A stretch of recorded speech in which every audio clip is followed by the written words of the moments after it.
अनिका के लिखे हुए दवाई का प्रिस्क्रिप्शन सागर को भेजने के बाद सभी लोग सागर के कॉल बैक का इंतजार करने लगे। कुछ देर तक जब सागर का कोई रिप्लाई या कॉल बैक नहीं आया तो आयशा ने खुद ही सागर को कॉल लगा दिया। जैसे ही सागर ने कॉल रिसीव किया, आयशा ने उससे कहा, अभी कुछ देर पहले मैंने आपको एक प्रिस्क्रिप्शन भेजी है और मुझे यकीन है कि इस प्रिस्क्रिप्शन को इस्तेमाल करने के बाद उस ऑर्किड के पौधे में जान वापस लौट आएगी। सागर कुछ देर तक फोन पर खामोश रहा। उसके बाद बड़ी धीमी आवाज में सागर ने आयशा से पूछा, मैडम, क्या मैं जान सकता हूं कि ये प्रिस्क्रिप्शन आपको किसने लिखकर दी है? आयशा ने भी इस बात का तुरंत जवाब देते हुए कहा, मेरी बहू ने लिखकर दी है, मगर ये मत समझना कि क्योंकि वो मेरी बहू है इसलिए मैं उस पर भरोसा कर रही हूं। मुझे यकीन है क्योंकि मेरी बहू ने खुद मेरी आंखों के सामने इससे पहले कई बार बीमार पौधों को अपनी दवाइयों से ठीक किया है। इनफैक्ट इससे पहले मेरी बहू ने एक ऐसे पौधे में जान वापस लौटाई थी जिसका बचना बिल्कुल नामुमकिन था। फिर इस पौधे में तो अभी काफी जान बाकी है। सागर ने धीमी आवाज में जवाब देते हुए कहा, जी मैं तो सिर्फ इसलिए पूछ रहा था क्योंकि सचमुच आपकी बहू ने जो दवाई लिखकर भेजी है वो काबिले तारीफ है। सागर आयशा से कुछ कहना चाहता था मगर वो खुलकर अपनी बात कह नहीं पा रहा था। आयशा ने फोन पर सागर की हड़बड़ाहट को पहचान लिया था। आयशा ने सागर से पूछा, क्या हुआ? तुम मुझसे कुछ कहना चाहते हो मगर खुलकर बता नहीं पा रहे हो।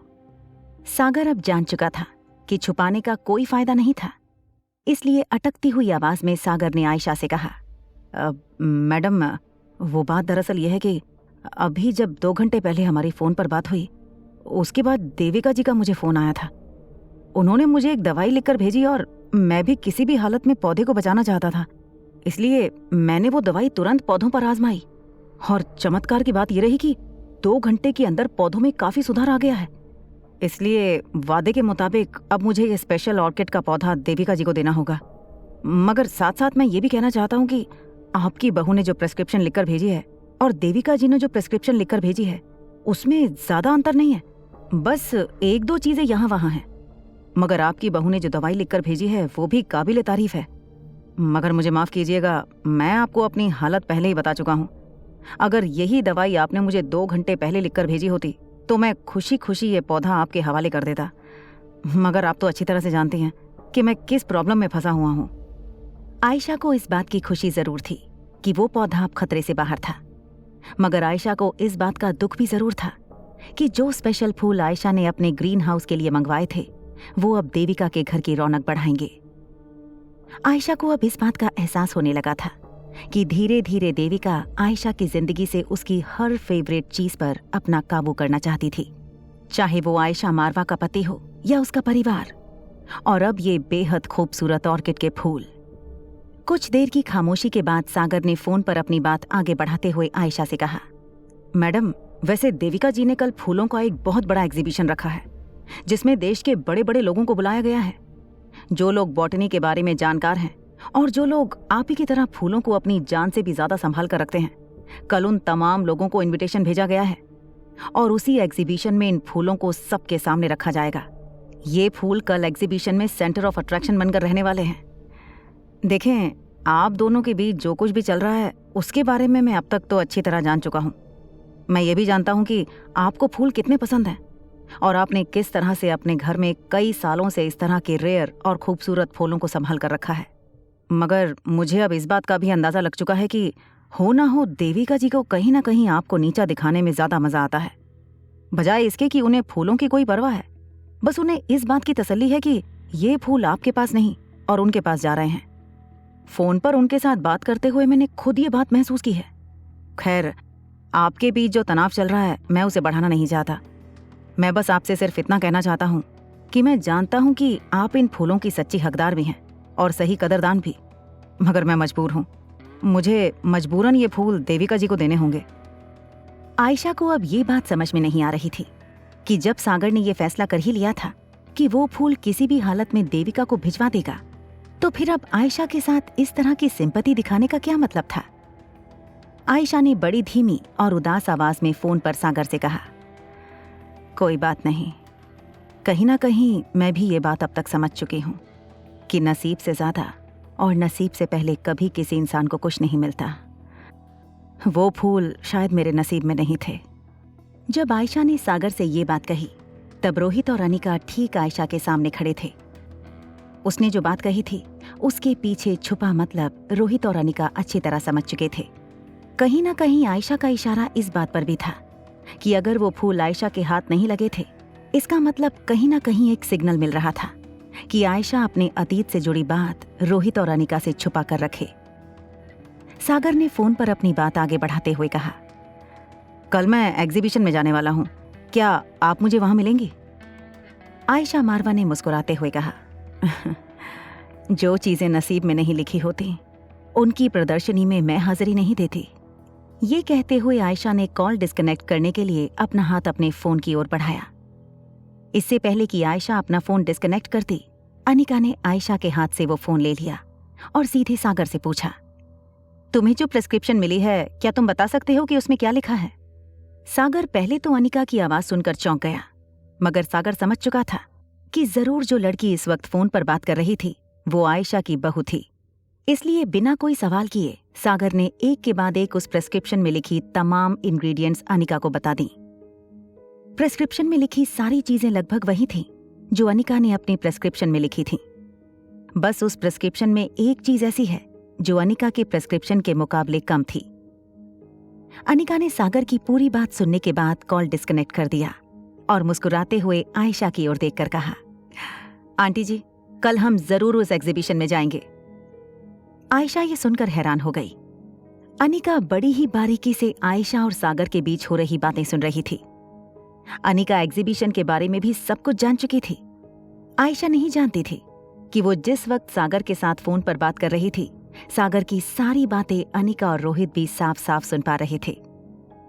आयशा ने मुस्कुराते हुए अनिका की ओर देखा और कहा, एग्जीबिशन में सिर्फ उन्हीं लोगों को जाने दिया जाएगा जिनके पास इनविटेशन हो। रोहित और अनिका के ठीक पीछे सावित्री खड़ी खड़ी सब कुछ सुन रही थी। सावित्री ने आगे आकर आयशा की ओर देखकर कहा, मैडम, जहां तक मुझे लगता है वो औरत देविका इस एग्जीबिशन का इनविटेशन आपको जरूर भिजवाएगी। सभी लोग सावित्री की ये बात सुनकर हैरान हो गए। किसी को ये समझ नहीं आ रहा था कि इस बात को लेकर सावित्री इतनी श्योर कैसे हो सकती थी। तभी सावित्री ने अपनी बात आगे बढ़ाते हुए कहा, इस बंगले में टाइम पास करने के लिए काफी कम साधन है मेरे पास, इसलिए कई बार मैं टीवी पर सास बहू की सीरियल देखती रहती हूँ। आजकल के टीवी सीरियल में घर के लोग एक दूसरे को नीचा दिखाने के लिए काफी ड्रामा करते हैं। और जहां तक ये देविका मैडम का सवाल है, वो भी सीरियल की किसी वैम्प से कम नहीं है। एग्जीबिशन वगैरह तो सिर्फ एक बहाना है आयशा मैडम को नीचा दिखाने के लिए, और जिसे नीचा दिखाना है उसे वो जरूर इनविटेशन भेजेंगे ताकि सबके सामने वो ये साबित कर सकें कि किस तरह पेड़ पौधों को देखभाल करने के मामले में वो आयशा मैडम से कितनी आगे हैं। सावित्री की इस बात में बहुत बड़ा लॉजिक था। सावित्री की बात सुनकर अनिका के चेहरे पर मुस्कान आ गई। अनिका ने सावित्री की पीठ थपथपाते हुए कहा, तुम बिल्कुल ठीक कह रही हो। मुझे भी लगता है कि देविका आंटी उन्हें जरूर इनविटेशन भेजेंगी, और अगर ऐसा हुआ तब तो कल एग्जीबिशन में वाकई में बड़ा मजा आने वाला है। आपकी सीरियल में अंत में जीत सच्चाई की होती है, उसी तरह असल जिंदगी में भी कल कुछ ऐसा ही होगा। अनिका की ये बात ना तो सावित्री समझ पा रही थी और ना ही आयशा। बस अनिका का कॉन्फिडेंस देखकर आयशा ने अनिका से कहा, ठीक है, अगर इनविटेशन आया तो चले जाएंगे। अनिका की बात सुनने के बाद अचानक ही पूरे वातावरण में काफी पॉजिटिविटी छा गई। सब लोगों को एक साथ मुस्कुराता हुआ देखकर सावित्री ने कहा, आज तो सचमुच बड़ी खुशी का दिन है। मैडम का पूरा परिवार एक साथ मिलकर हंसकर बातें कर रहा है। रोहित बाबा, आज मैं आपके लिए आपके बचपन का मनपसंद खाना बनाती हूँ। बचपन में अपने हाथों से पकाकर आपको कई बार खिलाया है। आपको याद तो नहीं होगा, मगर आज शायद फिर से वही जायका खाकर आपको बचपन की कुछ यादें ताजा हो जाएं। ये कहने के बाद सावित्री तेजी से विला के अंदर चली गई। सावित्री के जाते ही अचानक ही सबके चेहरे की हंसी गायब हो गई। आयशा और रोहित के बीच में ऑकवर्ड साइलेंस बन गई। माँ बेटे एक दूसरे की आंखों में आंखें डालकर देख नहीं पा रहे थे। सालों तक दोनों एक दूसरे से बिल्कुल अनजान बनकर रहे थे, और आज अचानक पहली बार सालों बाद माँ अपने बेटे के सामने मुस्कुराई थी। आयशा के चेहरे की मुस्कुराहट देखकर रोहित को अपनी बचपन की माँ याद आ गई, जो कभी रोहित को अपने सीने से लगाकर गोल गोल घुमाने लगती तो कभी उसे डांट कर सुला देती। कभी अपने हाथों से खाना खिलाती तो कभी कोई शैतानी करने पर प्यार भरा फटकार भी देती। रोहित की मासूम आंखों में आज भी सिर्फ एक ही सवाल था अपनी माँ के लिए, माँ, इतने साल कहाँ थी तुम? एक माँ होने के नाते आयशा ने रोहित की आंखों में ये सवाल पढ़ लिया था, मगर वो अभी उस सवाल का जवाब देने के लिए तैयार नहीं थी।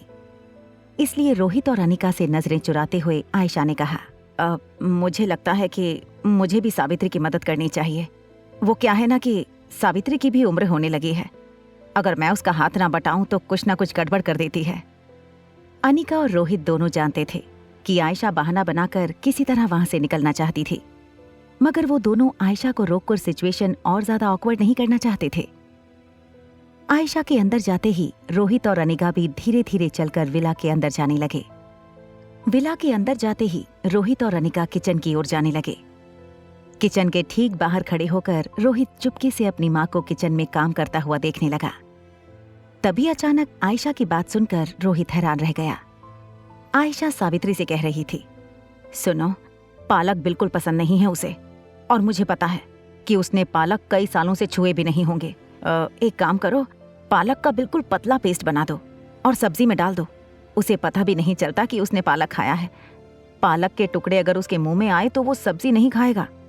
अगर पालक का पेस्ट बनाकर सब्जी में डाली जाए तो वही पालक उसे बहुत पसंद आती है। और सुनो, एक्सेलेट का पूरा फूल बनाना, जिसमें अंडे, मशरूम, ब्रोकली और कई सारे गोभी के पत्ते डालना। आजकल साहबजादे डाइटिंग कर रहे हैं। अपनी माँ की ये सारी बातें सुनकर रोहित की आंखें भर आई थीं। रोहित समझ चुका था कि रोहित से दूर रहने के बावजूद उसकी हर बात की खबर आयशा रखा करती थी। बचपन की आदतों से लेकर रोहित की बदली हुई आदतों तक हर एक चीज आयशा को पता थी। वो रोहित से दूर थी, मगर अनजान बिल्कुल नहीं थी। अनिका जान चुकी थी कि रोहित अब किसी भी तरह अपनी माँ के सीने में छुपे उस राज के बारे में जानना चाहता था, जिसने रोहित को अपनी माँ से सालों तक दूर रखा था। मगर अनिका ये भी जानती थी कि हर चीज का एक वक्त होता है, और इस वक्त इंतजार के अलावा रोहित के बस में कुछ नहीं था। रोहित और अनिका किचन के बाहर खड़े रहकर ये सब कुछ सोच ही रहे थे कि अचानक ही किचन के अंदर से आयशा ने अपनी आवाज ऊंची करते हुए कहा, अरे सावित्री तो जीनियस है। सावित्री की बात बिल्कुल सच निकली। ये कहते हुए आयशा अपना फोन हाथ में लिए बाहर निकली। रोहित और अनिका को सामने खड़ा हुआ देखकर मुस्कुराती हुई आयशा ने कहा, सचमुच सावित्री जीनियस है।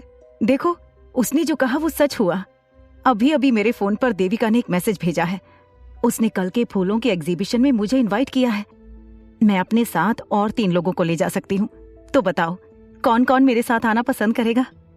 रोहित अच्छी तरह जानता था कि अगर उसे किसी भी एग्जीबिशन में जाना हो तो उसे किसी भी इनविटेशन की जरूरत नहीं थी।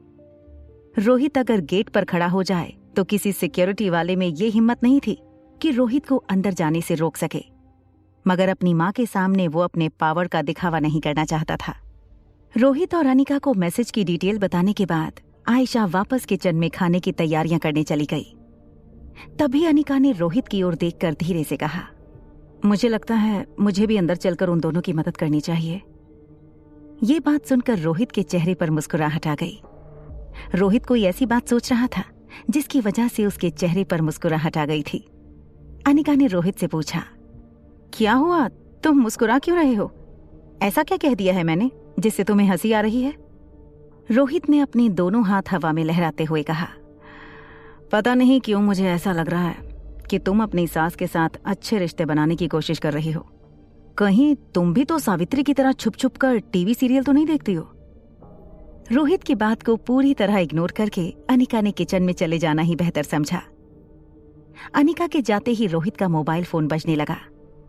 रोहित के मोबाइल फोन पर एक अननोन नंबर फ्लैश हो रहा था। ज्यादातर रोहित अननोन नंबर को कभी एंटरटेन नहीं करता था, इसलिए रोहित ने उस अननोन नंबर से आते हुए कॉल को डिस्कनेक्ट कर दिया। मगर कुछ ही सेकंड बाद उसी नंबर से दोबारा कॉल आने लगा। कुछ देर तक वो उसको डिस्कनेक्ट करता रहा, मगर वो आदमी बार बार रोहित से कांटेक्ट करने की कोशिश कर रहा था। रोहित के बार बार डिस्कनेक्ट करने के बाद अचानक उसी नंबर से रोहित के मोबाइल फोन पर एक मैसेज आया, जिसमें लिखा था, मैं तुम्हारा पापा हूं, मेहरबानी करके मेरा फोन उठाओ, जब मुझे तुम्हारे दादाजी ने घर से निकाला था तब ऐसी कोई बात नहीं हुई थी कि मैं घर के किसी भी सदस्य से फोन पर बात भी नहीं कर सकता।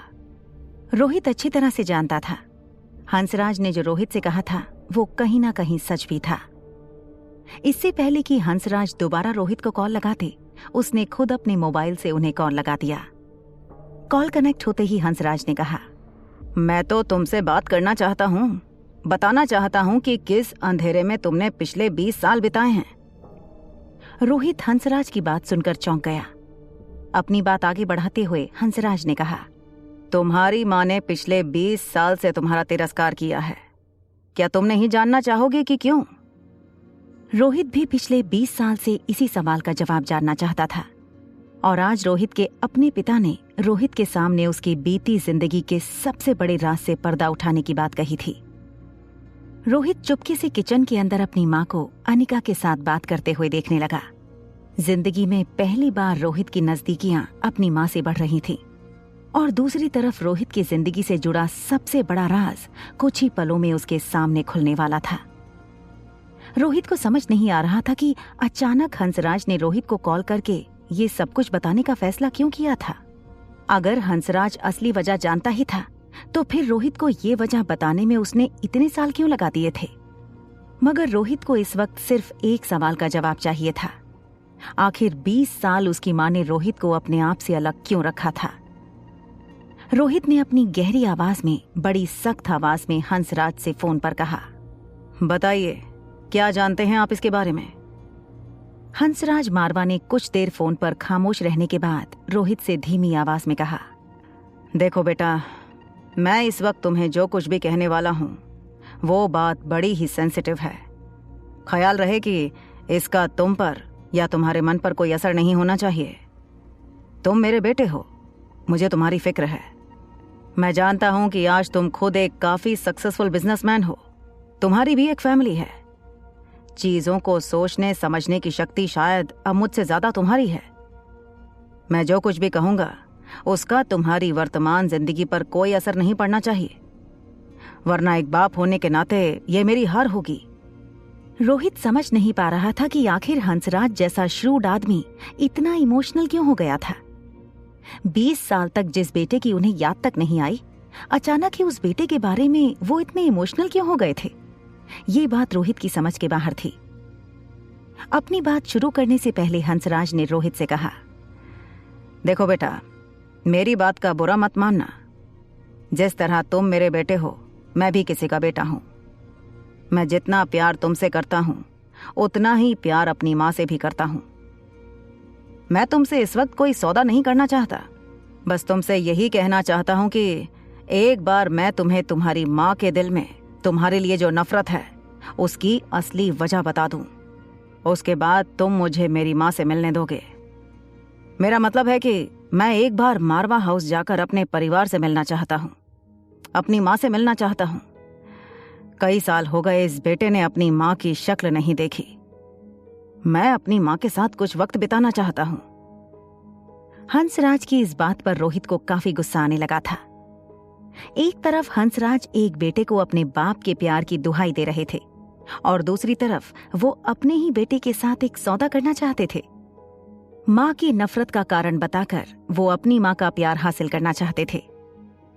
रोहित ने इस बात का कोई जवाब नहीं दिया। हंसराज ने अपनी बात आगे बढ़ाते हुए कहा, देखो बेटा, आज तक तुम्हें सिर्फ इतना मालूम है कि मैंने तुम्हारी माँ पर बहुत जुल्म किए हैं। देविका के साथ अफेयर करके मैंने तुम्हारी माँ को छोड़ दिया, वगैरह वगैरह। हमारे समाज का ढांचा ही कुछ इस तरह से बना है कि ऐसे हालात में हमेशा पुरुषों को ही दोषी माना जाता है। और फिर मैंने भी कभी समाज के सामने असलियत बाहर नहीं निकाली, ये सोचकर कि अगर असलियत बाहर आ गई तो तुम्हारा और हमारे खानदान का नाम काफी बदनाम हो सकता है, जबकि तुम लोगों का कोई कसूर भी नहीं है। रोहित बड़े ही ध्यान से हंसराज का हर एक शब्द सुन रहा था। वो जानता था कि हंसराज एक काफी श्रूड बिजनेसमैन है। अपने हर शब्द को नाप तोल कर कहना उसकी फितरत में था और इसीलिए रोहित एक बिजनेसमैन का टैलेंट देखते हुए उनके कहे हुए हर शब्द को बिल्कुल ध्यान से सुन रहा था। हंसराज ने अपनी बात आगे बढ़ाते हुए कहा, देखो बेटा, असलियत तो यह है कि हम दोनों में अगर कोई धोखेबाज है तो वो तुम्हारी माँ है। हम दोनों शादीशुदा थे। मैंने कभी तुम्हारी माँ को धोखा नहीं दिया, बल्कि सच बात तो यह है कि तुम्हारी माँ ने मुझे धोखा दिया था। मुझे उसके किसी गैर मर्द के साथ संबंध के बारे में जब पता चला तो मैं पूरी तरह से टूट गया था।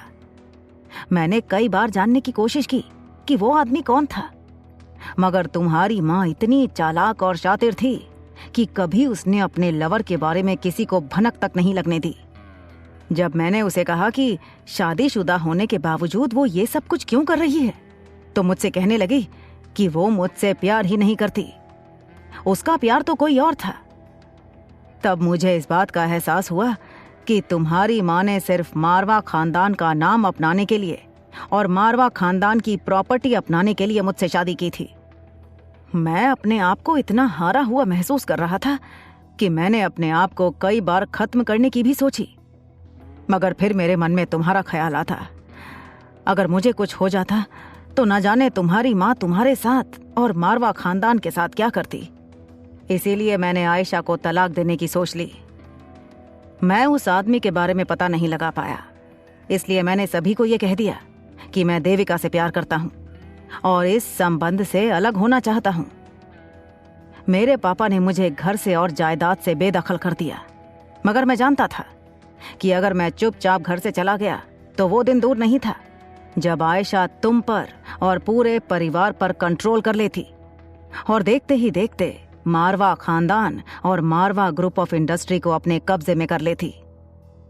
लेकिन मैं तुम्हारे अधिकार तुमसे छीनते हुए नहीं देख सकता था, इसीलिए मैंने भी अपने बेटे के अधिकारों को बचाने के लिए एक चाल चली जिसमें आयशा बुरी तरह से फंस चुकी थी। आयशा के पास और कोई रास्ता नहीं था और उसे मजबूरन मारवा खानदान छोड़कर और तुम्हें छोड़कर जाना पड़ा।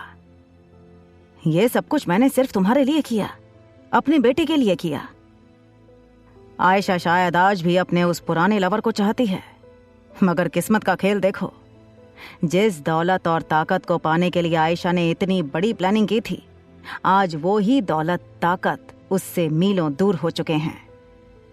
हंसराज की बात अभी पूरी नहीं हुई थी, मगर वो रोहित का रिएक्शन जानना चाहता था।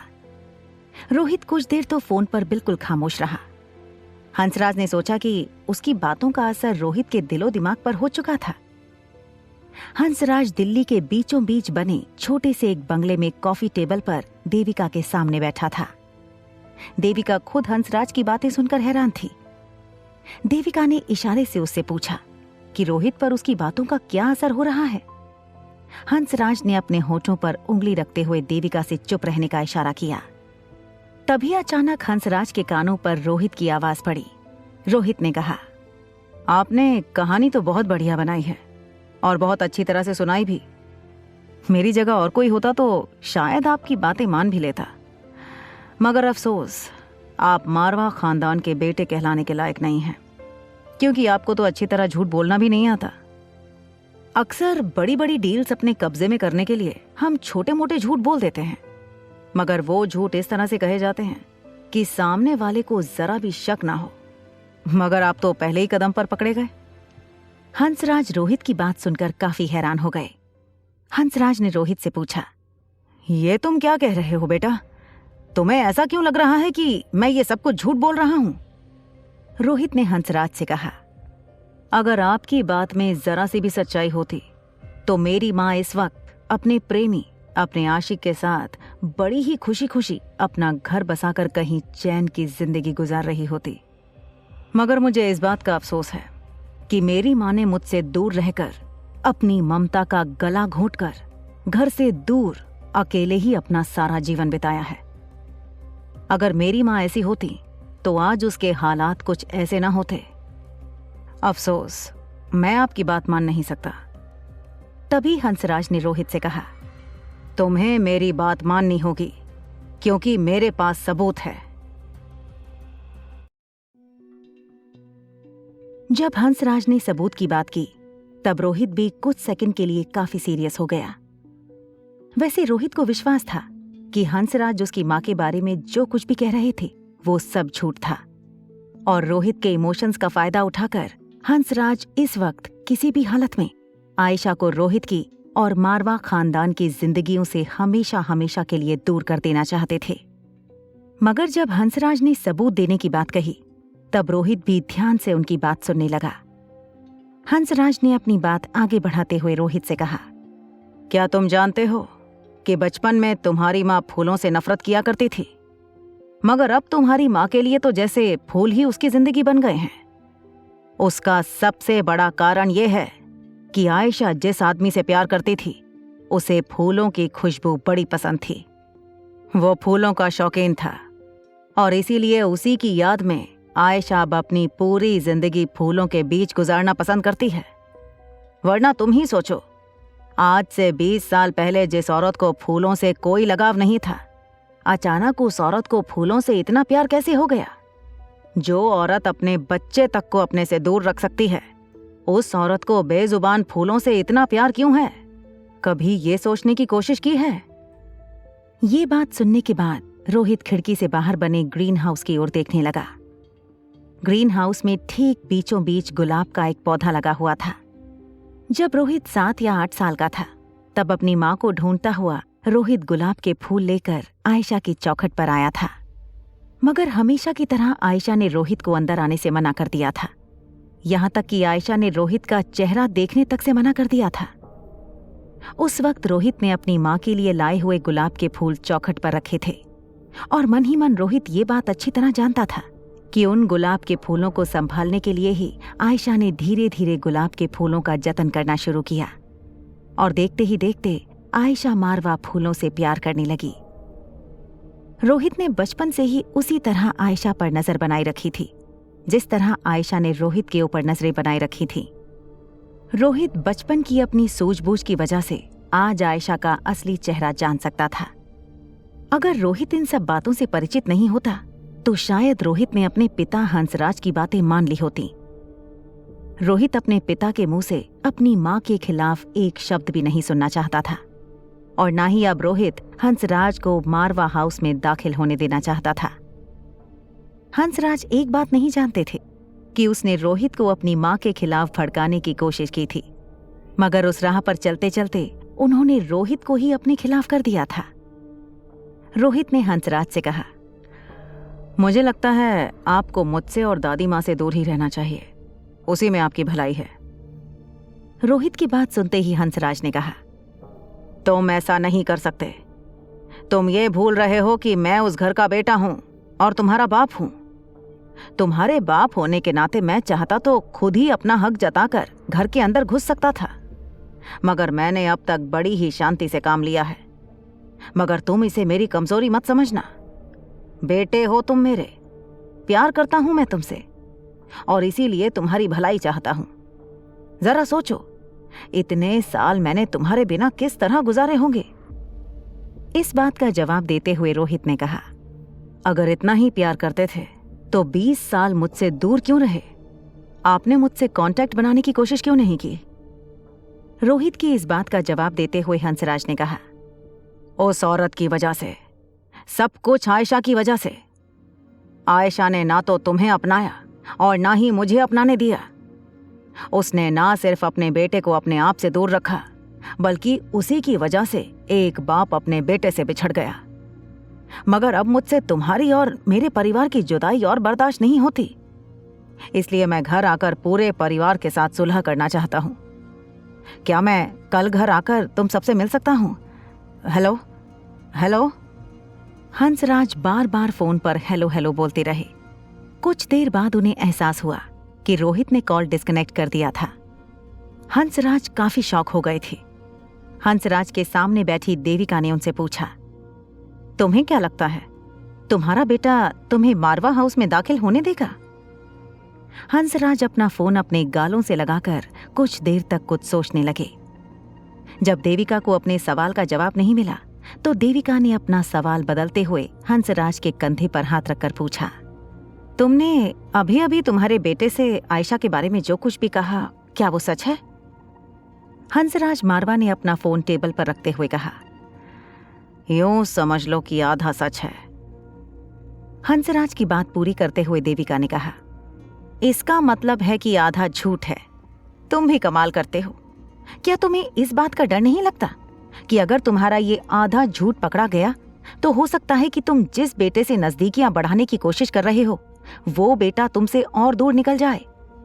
और ये मत भूलना, अगर रोहित तुमसे दूर निकल गया तो मारवा हाउस भी हमेशा के लिए तुम्हारे हाथ से निकल जाएगा। देविका की इस बात पर हंसराज बिल्कुल खामोश अपनी जगह पर बैठा रहा। देविका ने अपनी बात आगे बढ़ाते हुए कहा, अच्छा मुझे बताओ, अगर आयशा ने रोहित को सब कुछ सच सच बता दिया तब क्या करोगे? इस बात पर मुस्कुराते हुए हंसराज ने कहा, ऐसा नहीं हो सकता। क्या है ना कि वो एक माँ है, अपने बेटे से बहुत प्यार करती है और वो अच्छी तरह जानती है कि अगर उसने रोहित को सच्चाई बताई तो ये रोहित के लिए खतरनाक हो सकता है। और जहां तक मैं आयशा को जानता हूं, वो रोहित से बहुत प्यार करती है। चाहे कुछ भी हो जाए, रोहित पर वो आंच नहीं आने देगी। जब तक आयशा के सीने में एक माँ का दिल धड़क रहा है, तब तक कम से कम वो ये राज अपने बेटे को कभी नहीं बताएगी। फोन डिस्कनेक्ट करने के बाद रोहित कुछ देर तक वहीं खिड़की में खड़ा ग्रीन हाउस की ओर देखता रहा। अपनी माँ के बारे में ऐसी बातें सुनकर रोहित काफी अनकंफर्टेबल हो चुका था। रोहित को इस वक्त अपने पिताजी पर घिन आ रही थी। उसे समझ नहीं आ रहा था कि कोई आदमी पावर और पोजीशन हासिल करने के लिए अपनी ही बीवी को इतना बेइज्जत कैसे कर सकता था। रोहित बार बार आयशा के अकेलेपन में गुजरे 20 साल के बारे में सोच रहा था। अपने परिवार से दूर, अपने बेटे से दूर उस औरत ने किस तरह 20 साल अकेलेपन में गुजारे होंगे, ये बात रोहित को अंदर से खाई जा रही थी। ऐसा नहीं था कि बेटा होने के नाते रोहित ने कभी भी अपने फर्ज से पीछे हटने की कोशिश की थी।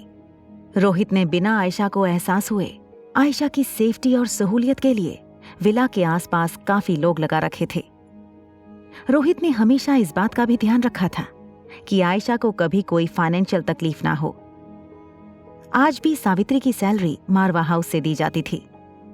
भले ही सावित्री सिर्फ और सिर्फ आयशा के लिए काम करती थी, मगर सावित्री की तनख्वाह मारवा हाउस के चेक से की जाती थी।